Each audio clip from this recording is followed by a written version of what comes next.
A ambulância chegou às 4h17 da manhã. O corpo do Sr. Vicente, ainda com o avental sujo de graxa, estava caído na calçada. Mas o que mais chocou não foi a queda em si. Foi o que os paramédicos encontraram no bolso do velho.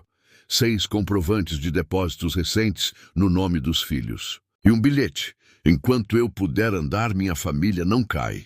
Aquela frase virou manchete em todo o país. Mas para a família dele, virou uma ferida que jamais cicatrizaria. História.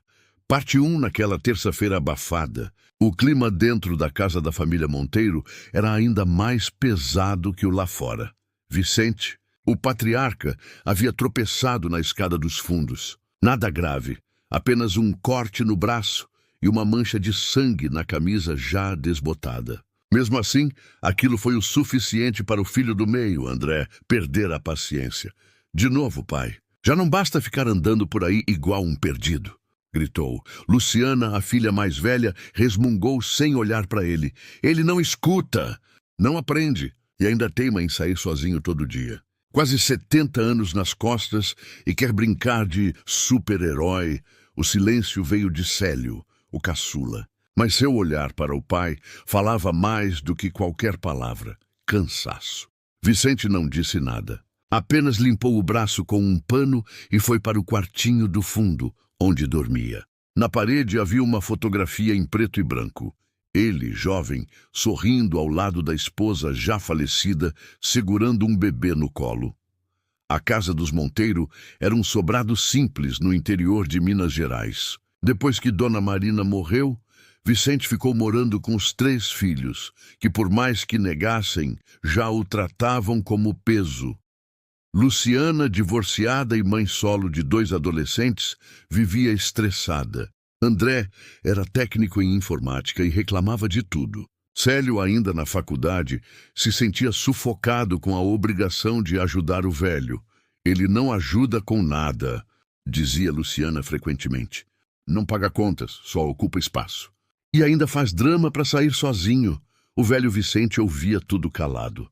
Mas toda manhã, às 6 em ponto, saía de casa com sua camisa xadrez poída, o chapéu velho e uma marmita embrulhada em pano. Vai onde, pai? André perguntava já impaciente. Caminhar. Ver gente. Lembrar do mundo. Ele respondia sempre com um meio sorriso. Ninguém sabia exatamente para onde ele ia e ninguém se importava. Certa tarde, Luciana fez uma reunião com os irmãos. A gente precisa resolver isso. O papai não tem mais condição de ficar aqui.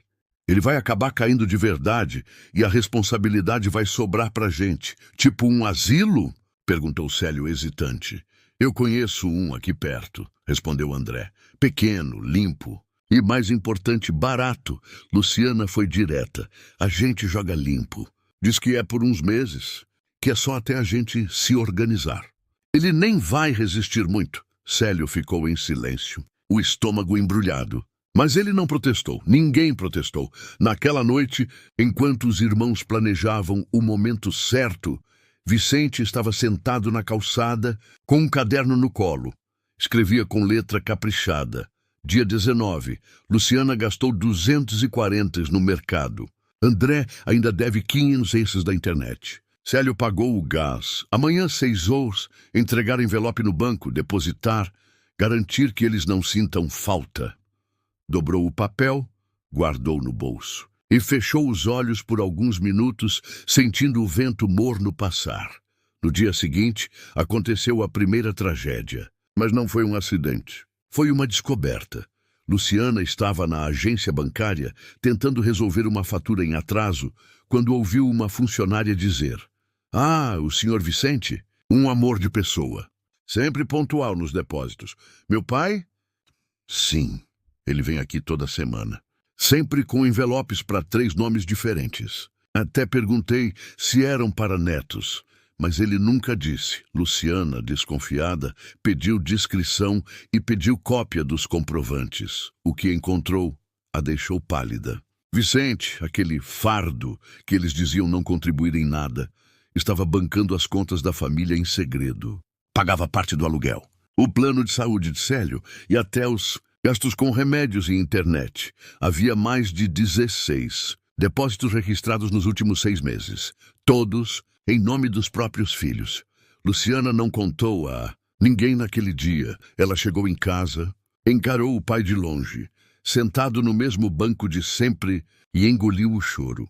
Pela primeira vez em anos, ela enxergou o homem diante dela como algo diferente de um incômodo, mas o pior estava por vir. Na madrugada seguinte, Vicente saiu como de costume. Desta vez, o corpo já cansado não aguentou. Foi encontrado às 4h17 da manhã, caído na calçada em frente à pequena oficina onde trabalhava escondido. Sim, Vicente trabalhava. Há 2 anos. Consertava ventiladores e liquidificadores velhos num pequeno cômodo alugado nos fundos de uma barbearia. Trocava por trocados, às vezes só por gratidão, mas com esse dinheiro sustentava os próprios filhos, que o chamavam de inútil. O telefone tocou às 5. Era o hospital. Luciana atendeu. Desabou. Na recepção da emergência, ela, André e Célio ficaram em choque quando o médico entregou uma sacola com os pertences do pai. Um caderno de anotações com todas as despesas da casa, 3 comprovantes recentes de depósito, uma foto da família na infância e um bilhete dobrado. Enquanto eu puder andar, minha família não cai. A reportagem saiu no jornal local 2 dias depois. Homem de 68 anos trabalhava em segredo para sustentar filhos adultos e morre sozinho na rua. A notícia se espalhou. Redes sociais, televisão, mensagens de apoio e de crítica chegaram de todos os lados, mas nada doía mais do que a culpa dentro daquela casa agora vazia. Luciana parou de comer por dias. André trancou a oficina e chorava escondido. Célio trancou a matrícula da faculdade. Eles estavam mergulhados num silêncio que só o arrependimento profundo é capaz de trazer. Nos dias seguintes, foram até o quartinho do fundo, onde Vicente dormia. Lá, encontraram mais cadernos com bilhetes para cada filho, recibos de encomendas entregues e um cofre com 5.400 em dinheiro, com uma etiqueta: para quando eu não estiver mais aqui. Havia também um envelope lacrado: abrir somente quando vocês entenderem o que realmente perdi. Camila hesitou. Célio pegou o envelope. André leu em voz alta: eu não precisava que vocês me chamassem de herói. Só precisava que vocês me vissem. Eles o chamaram de fardo. Mas ele carregava todos nas costas. Na parte 2, você vai ver a origem do segredo de Vicente. Como ele conseguiu esconder tudo por tanto tempo e o que acontece quando a verdade vira ferida pública. Agora me conta, de onde você está assistindo essa história? O que essa parte te fez sentir? Deixe seu comentário, compartilhe com alguém que precisa refletir sobre como trata os próprios pais. Se inscreva no canal, ativa o sininho e vem comigo para a parte 2 dessa história que está só começando. A notícia do falecimento de Vicente não parava de circular. Os jornais usavam manchetes fortes. Chamado de inútil, idoso sustentava a família com trabalho escondido e morre na rua. Redes sociais compartilhavam o caso com fúria, uns comovidos, outros revoltados. Mas ninguém sabia mais do que os próprios filhos o quanto aquilo doía. Porque a vergonha não vinha do julgamento dos outros, vinha da verdade que eles mesmos esconderam de si por anos. No enterro, a família era observada. Alguns sussurravam: são os filhos daquele homem da reportagem. Outros comentavam: tadinhos, devem estar destruídos por dentro. Mas ninguém sabia o suficiente. Luciana, sem maquiagem, de preto simples, tremia ao lado do caixão. Célio mal conseguia levantar os olhos do chão. André não chorava. Mas seus olhos estavam vermelhos, secos de tanto segurar o que não dava mais para segurar. O padre fez um discurso curto. Não tinha muito o que dizer, porque nem ele conhecia direito o Sr. Vicente, mas uma senhora no fundo da cerimônia pediu para falar. Baixinha, cabelo branco, voz firme: eu sou Dona Lídia. Vicente consertava meu ventilador todo o verão e nunca quis cobrar. Ele dizia: a senhora já criou tantos, agora deixa eu cuidar. A mulher enxugou os olhos. Ele consertou muito mais do que aparelhos. Consertou minha fé na bondade. Após o enterro, a casa da família Monteiro ficou vazia como nunca, não por falta de móveis, mas por ausência de presença. Vicente era silencioso, mas de algum jeito preenchia a casa inteira, e agora os cantos estavam ecoando. Luciana tentou organizar os papéis que encontrou no quartinho. Entre contas, rascunhos e listas de compras, havia mais cadernos. Ela abriu um ao acaso. Era um diário. Não de desabafos, mas de registros. André disse hoje que está cansado. Luciana chegou estressada do trabalho. Célio não dormiu bem. Amanhã deixo 100 gráis no envelope da farmácia. Talvez um dia eles vejam que o amor também pode ser silencioso. Luciana parou de ler. As mãos tremiam. A gente nunca perguntou se ele estava bem. Nunca. André, por sua vez, foi até a oficina onde o pai trabalhava escondido. O dono do salão de barbearia o recebeu com um abraço. Vicente era como um irmão para mim, rapaz. Trabalhou aqui quase 2 anos. Nunca atrasou um dia. E todo sábado deixava um envelope separado com 3 nomes. Dizia, esse é o alicerce da casa. André chorou ali mesmo, de joelhos, entre ferramentas sujas e caixas com peças quebradas que o pai consertava à mão. Célio, sem dizer uma palavra, voltou a frequentar a faculdade. Procurou a coordenadora e perguntou se podia mudar de curso. Quero fazer serviço social. Quero ajudar os fardos da sociedade. Em casa, os 3 irmãos se reuniram uma noite na sala, um silêncio imenso. Então Camila perguntou, a gente não pode apagar o que fez, mas será que pode fazer algo? Célio respondeu, a gente pode começar com a verdade. Na semana seguinte, os 3 gravaram um vídeo sem maquiagem, sem desculpas, só eles, olhando para a câmera, com o retrato de Vicente no centro da mesa. Luciana começou. O que vamos dizer aqui não é para limpar imagem, é para sujar a fantasia que criamos a vida inteira. André completou. Nosso pai morreu nos sustentando em segredo, porque a gente preferiu ver ele como incômodo do que como herói. Célio encerrou. A gente chamou nosso pai de fardo, mas ele carregou a gente até o fim. E agora somos nós que vamos carregar o nome dele. O vídeo foi publicado e viralizou em poucas horas. Milhares de comentários, muitos dizendo que também se afastaram dos pais, outros contando histórias de pais silenciosos, como Vicente. Mas o mais impactante foram os comentários de idosos. Eu também sustento meu filho e ele nem sabe. Chorei, porque parece minha vida.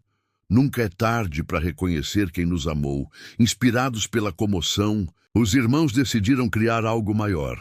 A Fundação Vicente Monteiro. Uma organização para apoiar idosos invisíveis que ainda sustentam suas famílias, com dinheiro, cuidado ou memória. Ofereciam atendimento jurídico, psicológico e financeiro. Faziam visitas a abrigos e lares. Criaram até um projeto com o nome do caderno do pai, bilhetes que ninguém leu, uma coleção de cartas reais de pais e mães que nunca foram respondidas. No aniversário de 1 ano da morte de Vicente, os irmãos organizaram uma cerimônia no mesmo bairro onde cresceram. Montaram um mural com fotos do pai, sempre trabalhando, escrevendo, observando os filhos de longe. No final do evento, Luciana leu uma carta aberta. Pai, eu não sei se o senhor me escuta, mas se escutar eu quero dizer, o senhor não foi um peso. Fomos nós que pesamos sua alma com nossa indiferença.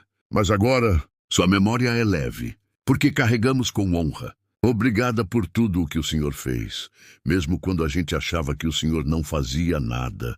Silêncio. E palmas, muitas palmas. Última cena da parte. Célio entra em um abrigo da cidade, com uma sacola de livros e um cartaz. Você já disse obrigado ao seu pai hoje? Lá dentro, dezenas de homens com olhos marejados recebem abraços. Uns mostram fotos antigas. Outros apenas dizem obrigado por lembrar da gente. E num canto, sentado em silêncio, um senhor observa tudo, emocionado. Quando Célio se aproxima, o homem entrega um bilhete escrito à mão. Meu filho não vem me ver há 12 anos, mas hoje eu sinto que meu Vicente voltou para casa. A Fundação Vicente Monteiro, criada por Luciana, André e Célio, havia ganhado mais do que reconhecimento local, virou movimento nacional. Programas de TV, entrevistas em rádio, podcasts, reportagens especiais. O nome Vicente deixou de ser apenas o de um pai invisível e passou a representar milhões de pais e mães esquecidos pelo próprio teto onde vivem. Mas no meio de tudo isso, o que mais surpreendia não era a fama, era a reação silenciosa de outros filhos arrependidos. As mensagens chegavam diariamente nas redes da fundação. Depois da história do seu pai, fui ver o meu. Ele está doente e eu nem sabia. Pedi perdão para minha mãe hoje. Fazia 8 anos que não a abraçava.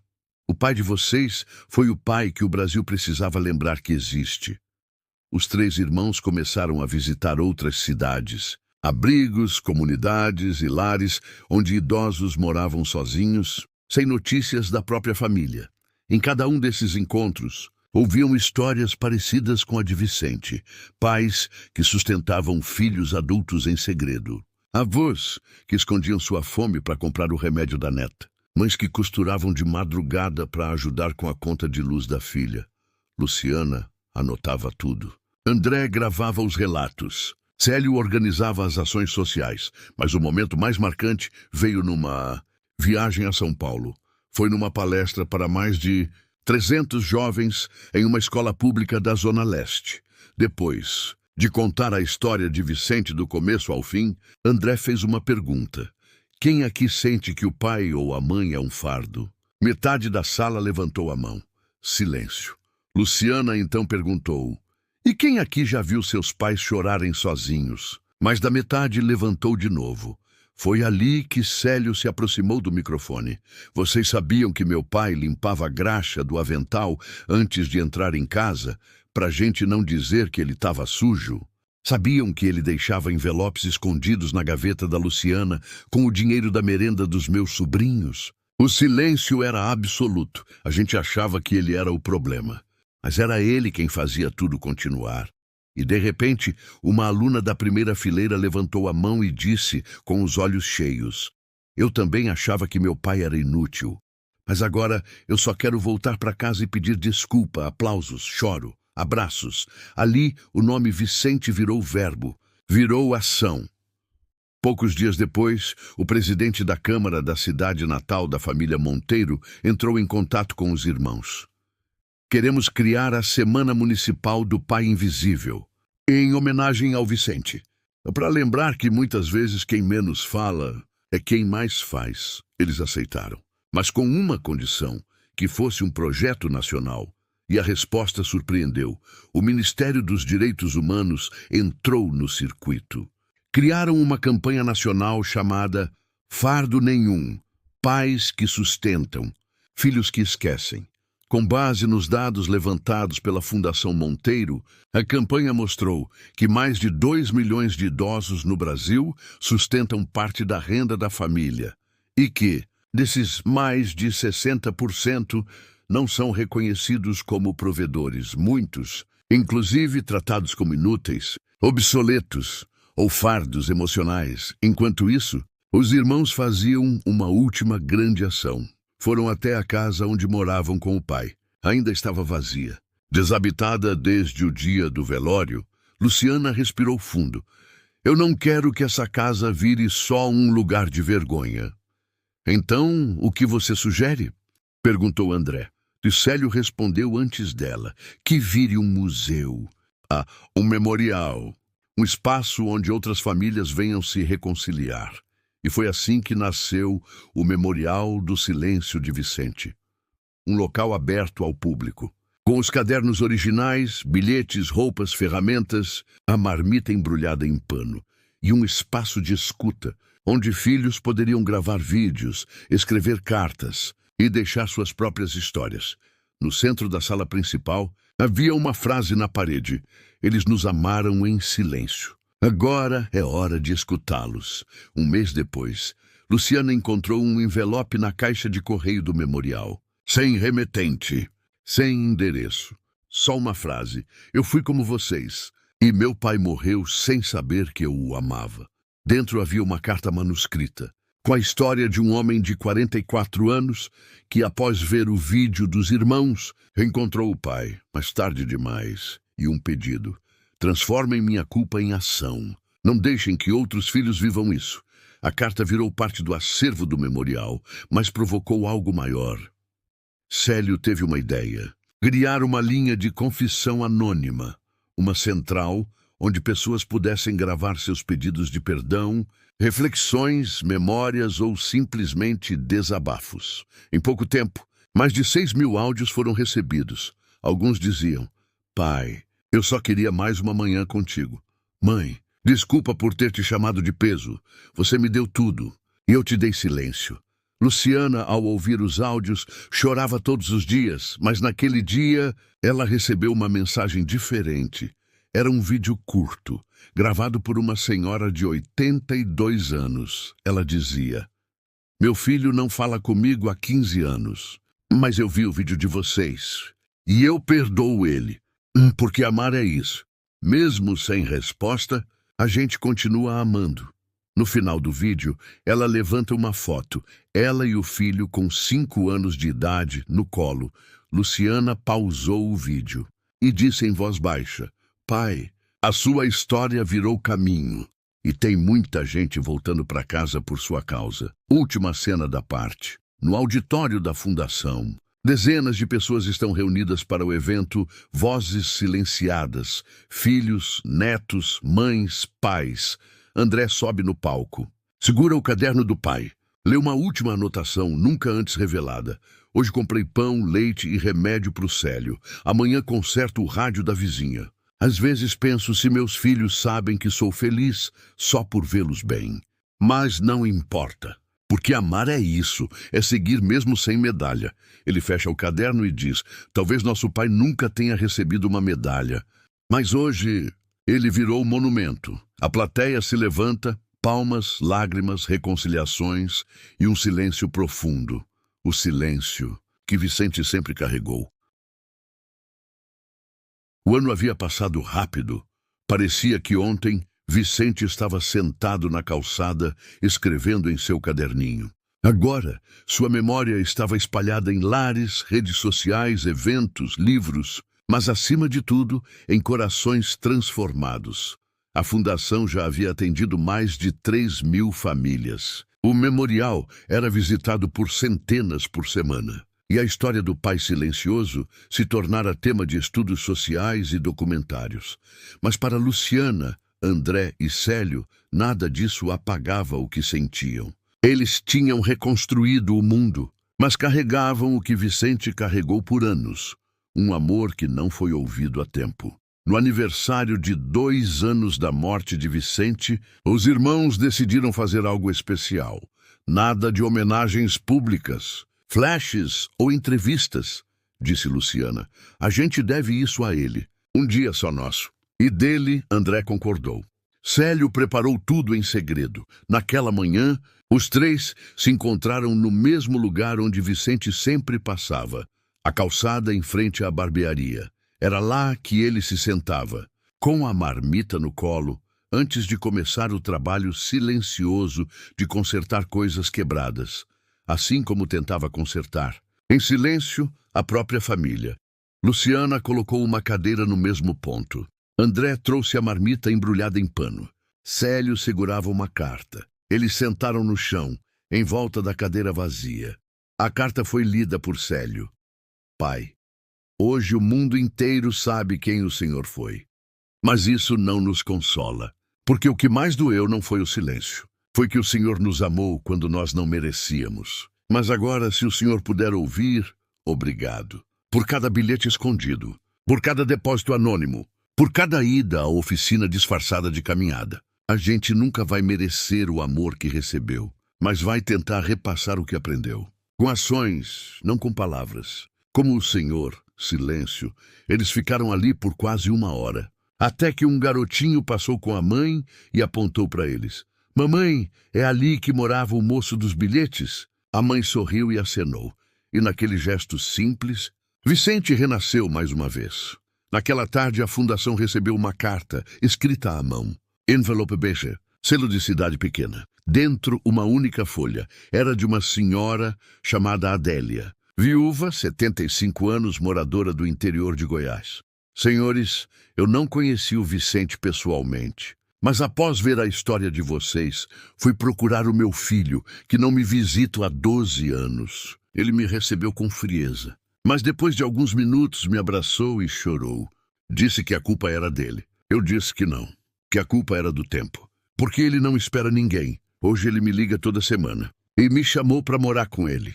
Então, por favor, digam ao Vicente, onde quer que ele esteja, que ele me deu meu filho de volta. Com carinho, Adélia F. Luciana dobrou a carta com cuidado.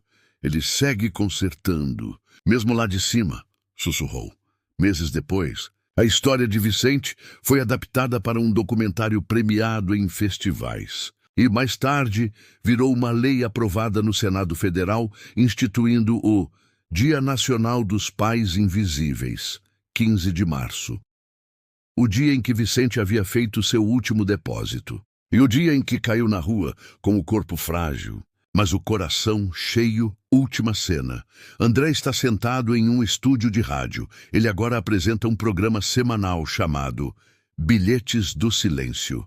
O programa conta histórias reais de pais e mães esquecidos e ajuda filhos a reencontrar esses laços, mesmo que tarde. Naquele dia, ele abre a transmissão dizendo: Boa noite, ouvintes do país inteiro. Hoje, eu não vou contar nenhuma história nova. Só vou repetir a frase que meu pai escreveu antes de partir. Enquanto eu puder andar, minha família não cai. Ele andou até não ter mais forças. Agora é a nossa vez de caminhar por ele, por todos os fardos que, na verdade, foram fundações. Cena final. O quadro com a foto de Vicente, sorrindo, camisa xadrez, chapéu torto. E ao fundo, o som da carta sendo dobrada com cuidado. Corte para preto. Texto na tela. Às vezes, o maior amor é o que não se ouve. Obrigue-se a ouvir antes que seja tarde. E agora, quero ouvir de você. De onde você está assistindo essa história? Essa história mexeu com sua relação com seus pais ou avós? Deixe seu comentário aqui embaixo. E se essa história te tocou, compartilha com alguém que talvez ainda veja os pais como fardos. Inscreva-se no canal, ative as notificações e, se quiser uma nova história com essa mesma carga emocional, comenta aqui. Quero mais histórias como essa. Até a próxima história.